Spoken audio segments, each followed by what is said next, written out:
বাবরি মসজিদ কি কারণে ভেঙে দিছিল? ভারতবর্ষের মুসলমানের ইতিহাস ছিল 500 বছর আগের কথা, গানে গানে সবই বলিব। সম্রাট বাবরের একটি সেনাপতি ছিল, 1528 সালে মসজিদ নির্মাণ করিল।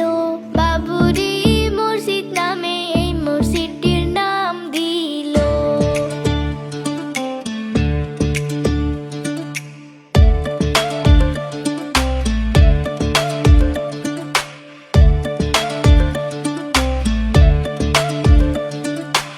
অনেক বছর ভালোই ভালোই কাটিয়া গেল, হঠাৎ করাইয়ে কি হইয়া গেল। হিন্দু ভাইরা দাবি করে এইখানেতে রাম মন্দির ছিল। হিন্দু মুসলিমের মাঝে একটা বিভ্রান্ত সৃষ্টি হইল। 6 ডিসেম্বর 1992 সাল ছিল। হিন্দু মুসলিম মিলে একটি আলোচনার মিটিং পাতিল।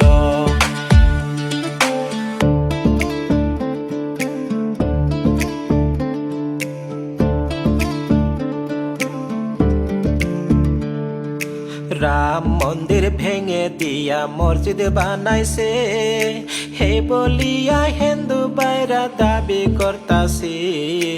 আলোচনার মাঝে দেখেন উত্তেজিত হইয়া গেল। কয়েক ঘন্টার মাঝে মসজিদ ভেঙে চুরমার করিল। এইভাবেতে বাবরি মসজিদ শেষ হইয়া গেল।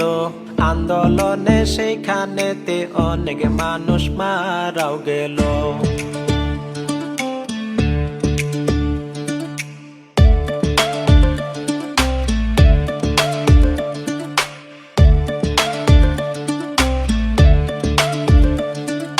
মসজিদের মাটি নিয়া কেস চলতেছিল।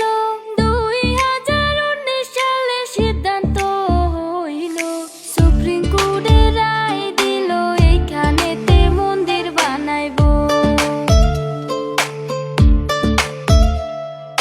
মুসলমানকে 5 একর মাটি দিবে, এইভাবেতে আদালতে রায় দিছে।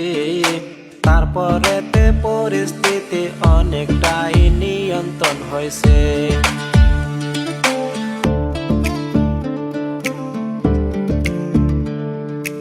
এইভাবেতে কিছুদিনে কাটিয়া গেল। বাবরি মসজিদ নির্মাণের কাম স্থগিত রইল। হুমায়ুন কবির স্যার দেখেন এতদিন পর চমক দেখাইল। অনেক কষ্টের বিনিময়ে হুমায়ুন স্যারে মসজিদের কাম আরম্ভ করলো মুর্শিদাবাদে। সাসপেন্ড করলো কবির স্যারকে তৃণমূল কংগ্রেস দল থেকে।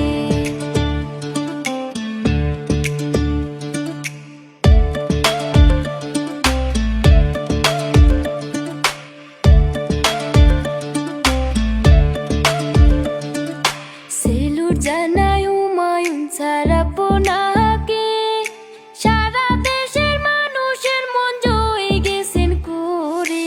মন থেকে দোয়া জানাই হুমায়ুন স্যার আপনাকে। এই পর্যন্ত